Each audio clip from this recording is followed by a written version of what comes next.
America has a long and illustrious history of producing some pretty quick cars, some really strong, fast, powerful muscle cars that might not have the best agility around a corner, but in terms of 0 to 60, those things can move quickly. Like, Hellcats in particular, I love the sound of a Hellcat. It has this high pitched, like, the sound I'm talking about. It just sounds so good.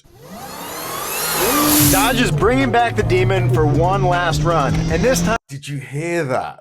That is what I'm talking about. It makes over 1,000 horsepower, which is 300 horsepower more than this Hellcat, and this thing's nuts.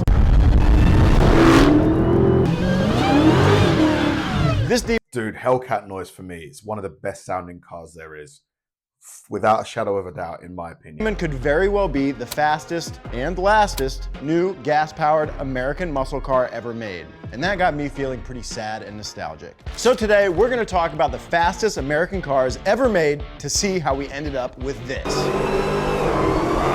I'm Zach. I'm Germ. Welcome to Donut. Where is it? I know I put it in here. Looking for this? Forget that bulky mess and check out today's spot. Very slick. Jerry, you got American muscle running through your blood, right? I do. I love me a good American muscle car. Yeah, me too. I mean, that's what I grew up on, So, to kick this thing off, let's talk about arguably the very first muscle car. The brainchild of John DeLorean, the 1964 Pontiac Tempest GTO. So, with the GTO package, you got Pontiac's massive 421 cubic inch V8, which pumped out 320 horsepower. And for the mid-60s, that was a ton of power in a relatively dainty little car. It had a 0 to 60 time of 4.6 seconds, which is still not too bad. Pretty quick by today's standards. Yeah. And the GTO kicked off the muscle car movement of the 60s. But there's another muscle car from that era that one-upped the GTO.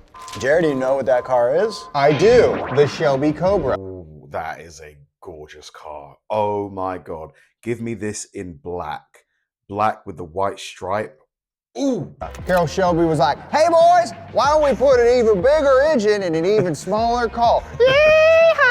He chose a small British roadster called the AC Cobra, went over to Ford and was like, this little crumpet needs some American muscle. So Ford gave him a few engines. The result was fantastic. So over the next few years, Shelby kept refining the Cobra, and the biggest, baddest one was the MK3. It had upgraded suspension and big old wide fenders, but the most significant addition was the 427 cubic inch, that's 7 full liters of Pepsi RC Cola Hog Dog V8. The massive engine puts out 425 horsepower, which is absolutely insane. Yeah, for a car that size, that is ridiculous.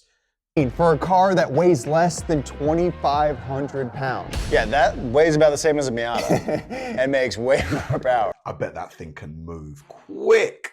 Like, imagine the wind in your face and in your hair going, top speed. I reckon this thing can probably reach 180, 170 miles an hour, something like that. Yeah, that's scary. And all that power gave it a 0 to 60 time in 3.9 seconds. That's fast. Snake bite! Oh, God! Soon after this, the gas crisis threw a big throbbing wrench in the cogs of progress. For years, nothing even came close to being as quick as the Shelby Cobra. Not the Fox Body Mustang, not the Buick GNX, not even a Pontiac Fiero. Almost. But during this time in the 1980s, supercars outside of America, they were hitting a new stride. Technology was advancing and power was being wrung out in ways we had never seen before. The problem was, most of that was happening overseas. American car companies were just barely starting to wake up from the malaise era. But one small company called Vector was working on an exotic, domestic supercar that could rival anything on the Autobahn. And this car was the twin-turbo Vector W8. And in a lot of ways, the W8... Wow, look at that. Very angular. Kind of looks a bit like a Lamborghini Murcielago.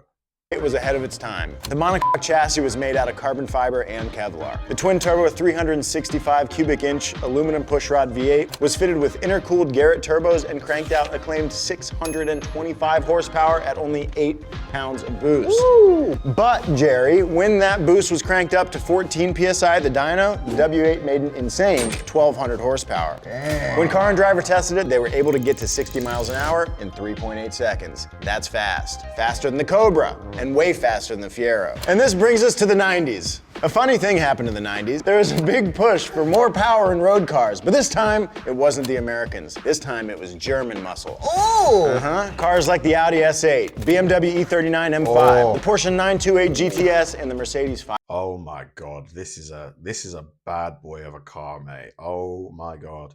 It's just, my uncle had one of these like back in the 90s. I just remember like loving how it looked. I don't know why I like it so much. 500e that really put the Americans on blast. But Dodge had already been working on a secret project since the late 80s to rival even the fastest European roadsters. Dodge debuted the first-gen Viper in 1991. Dodge had help from Lamborghini with development of the 8-liter V8. I didn't know that. Well, yeah, Chrysler owned Lamborghini. I didn't know that. And here's the thing you might not also know. Probably not. It made 400 horsepower and it propelled the Viper from 0 to 60 in 4.6 seconds. Hey, we're going backwards. I know, but it didn't take long before that number started dropping. In 1996, Dodge released the Viper GTS with 50 more horsepower, so a total of... Oh my God, now that's what we're talking about.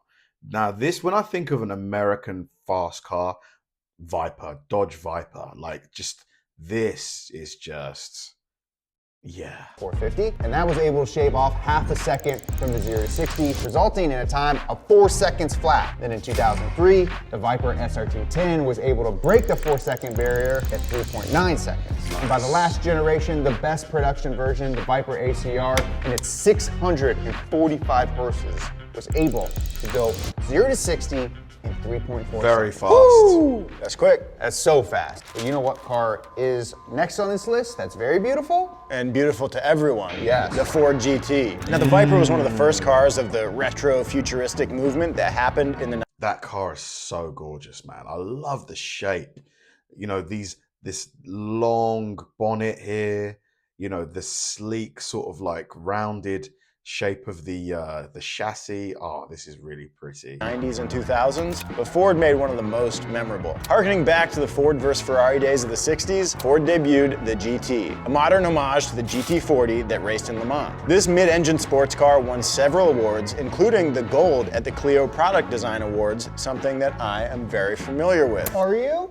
But the GT has substance to back up its incredible looks. Under the hood, or rear hood, is Ford's twin-turbocharged 3.5-liter EcoBoost V6, putting down 647 horses to the rear wheels. I know. Car and Driver was able to get it up to 60 miles an hour in just 3 seconds flat. Dang, that's That's boot, quick. scoot, and boogie. That is. Now, another American-made supercar that uses a Ford engine is the Celine S7. Now, Steve Celine started designing this beast with hopes that it could compete with the McLaren F1, which was the fastest production car for like 10 years. Yeah, I think this can get up to 250 miles an hour or something crazy like that. And a benchmark for every modern supercar. But what happened was that the S7 ended up being even faster. Ooh, sorry, McLaren. Using a massive 7-liter big block Ford V8, the original Celine S7 debuted in the year 2000. And even then, it was hitting numbers that slightly edged out the F1. I'm talking 0 to 60 times in 3.3 seconds compared to the F1's 3.4 seconds. Slow.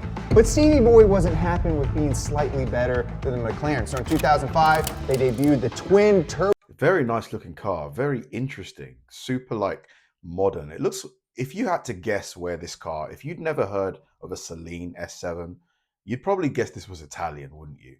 You'd think this was like a Pagani, something like that. Turbo version of the S7, which saw a power increase from 550 horses all the way up to 750 bustling ponies. Whoa, that's hard to hang on to. Hang on there, Charlie. The new S7 was able to hit 60 in just 2.8 seconds, blowing everyone's pants off in the process. People were like, where are my britches? Thank God mine are still on.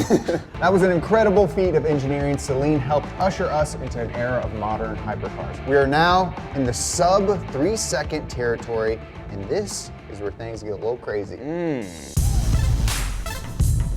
You know what's a great practical vehicle to do some around town errands? Toyota Previa. Okay, and The Toyota 4Runner. also What are you getting at? this thing right Oh, a Dodge Hellcat. God, it sounds so good. That high pitched, like, you know? Hellcat was a huge deal when it came out. It kind of broke the mold. The most powerful American car at the time, obviously not anymore, but this one makes 717 horsepower. Man, this thing really brought high horsepower to the masses at a fraction of the cost. Yeah, I remember when it came out, it was like unbelievable. Yeah, Like, you're like, no, oh, 700 horsepower? you just gonna let a 16-year-old be able to buy that? Guess so. And that's what America is founded on. So this thing does 0 to 60 in 3.5 seconds, which for a car that weighs 4,400 pounds, That's a heavy car. Wow. Yeah, she's a heifer. that's impressive as hell. Anybody can just go buy one, which is crazy to think when it does 3.5 seconds 0 to 60.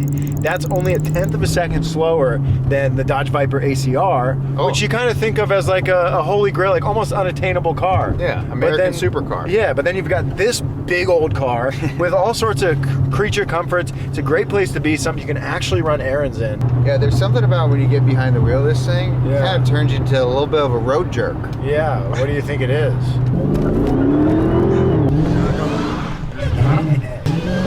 So it's kind of like owning a BMW here in England. Usually, I hate to say it, but usually BMW drivers can be not the nicest people to drive with on UK roads. Let me know if it's the same in whatever country that you're in. Now, part of the reason that we engine. have insane cars like this in America is because of the big three battling it out. But always at the top of that list was the Corvette, and specifically the Corvette ZR1. Now, the C8 is already kind of a bonkers car. Mid-engine, American-made supercar, whether or not it's supercar or not. But it will be in supercar territory when they come out with the ZR1. It's gonna have a 5.5-liter flat plane crank with not one, but 2 turbos on it. And those turbos bring the horsepower up to 850 ponies and 850 foot-pounds of torque for a perfect horsepower. Jesus, this thing sounds insane. Oh my God. Any Americans watching this that have a Hellcat, let me ride in it. Come on.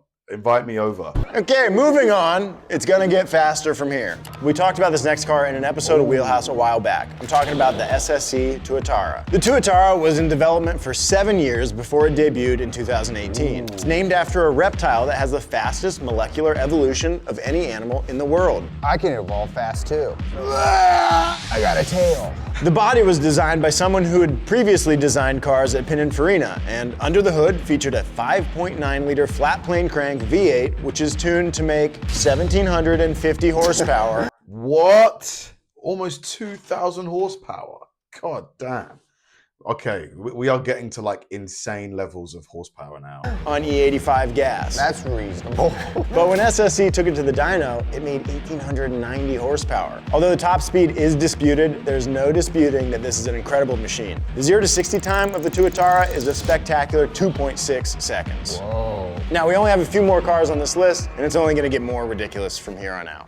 Now, when Dodge announced the Challenger SRT Demon in 2018, it was basically like a middle finger to the car industry. As companies were focusing on making smaller, more efficient engines, Dodge came out with a 6.2-liter supercharged Hemi V8, which makes 808 horsepower on regular gas. But if you wanted a little bit more, let's say 840, you could do that if you had 100 plus octane. This car was so fast that the NHRA did actually ban it from drag racing because it'll do a freaking wheelie. Yeah. For Vin's sake. For Vin Diesel's sake.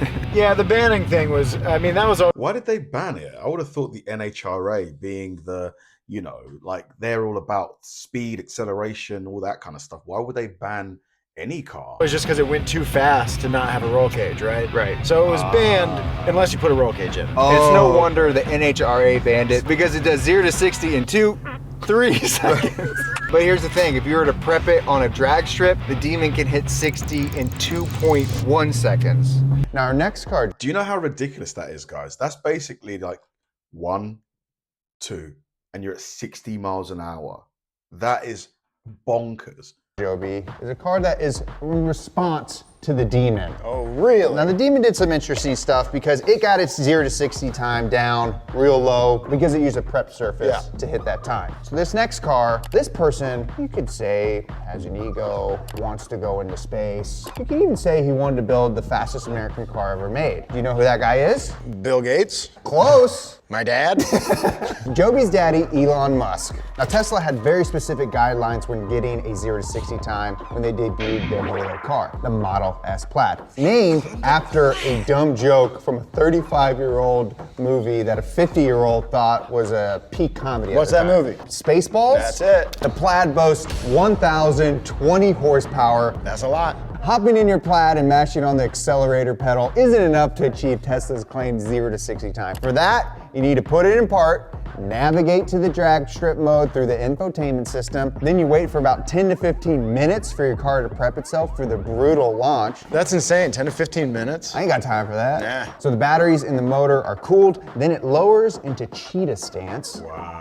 They got a name for everything. Then if you launch it correctly, you can pilot your Plaid to 60 in just 1.98 seconds. Jesus, that's ridiculous. Whoa, first time we're going to the Hundies. Yeah, Tesla probably calls it insanity mode, mental facility mode, who knows? But you know what, there's another car on this list that's a little bit sicker and a little bit faster. Oh, really? Is it the Zinger 21C VMAX? Dude, you're really good at guessing. Yeah, this thing is absolutely. Wow, I like the back. I like the wheels. These spoilers are, not the spoilers, sorry, these rims are amazing. Don't like the front. I don't like this really steep curve of the front. Incredible. First off, it was developed with the help of AI. It's 3D printed. It features a twin-turbo 2.8-liter V8 plus 2 electric motors. Altogether, all the motors make 1,250 horsepower, and it redlines at 11,000 RPM. Woo! Yeah, that's awesome. Singing. Now, would you believe this car scoots up to 60 miles an hour in only 1.88 seconds? Wow. 10th faster than the Tesla S Plaid. Okay, and we finally made it to the last car on the list, and just like Chekhov's gun, we mentioned it in the beginning. If you would have been paying attention, you would know the car we're talking about is the new 2023 Dodge Challenger SRT Demon 170. Bigger and badder than ever, the Demon 170 gets its new name from the fact that it runs on E85, and E85 is 170 proof. The 2018 Demon boasted 840 horsepower, but the new one tops that at 1,025 horsepower. That's 4 figures, baby. It features the same 6.2-liter supercharged Hemi V8 as the last, and the Demon is the most powerful of Dodge's last call series. These are all V8 Challengers and Chargers meant to celebrate the end of the internal combustion era. The series includes the Black Ghost Challenger with a gator skin roof. Ooh, that is pretty. Oh, hell yeah. Right Florida. up your alley. Yeah. Charger King Daytona. Another Florida. Cool as heck. Charger and Challenger Swinger. Oh man, this green is, love that. Also Florida. Yeah. We got the Charger Super B and the Challenger Shakedown. That's a bunch of cool names. But the winner is by far the Demon with 1,025 horsepower and a 0 to 60 time of an insane 1.6 seconds. I didn't even know you could do that. Dude, you don't need a couple million. Is that safe for the human body? Reaching 60 miles an hour in a second and a half? I don't know if that's actually safe for like our organs and stuff. $1 to go sub 2. Yeah, that's the thing. Starts at $103,000. To go 1.6 seconds. That's crazy. That's you could just moving. buy that. Anybody could just buy that and do that. That's a weapon. We should buy one. Those are some fast American cars. Dude, fun video. I want to ride in some American muscle cars, dude. I really want to do it. I'm going to be in the States next year, hopefully early next year. I'm hoping like February, March. I really, really want to get in a Hellcat. Thanks for watching, guys. If you enjoyed the video, please like and subscribe, and I'll see you in the next one.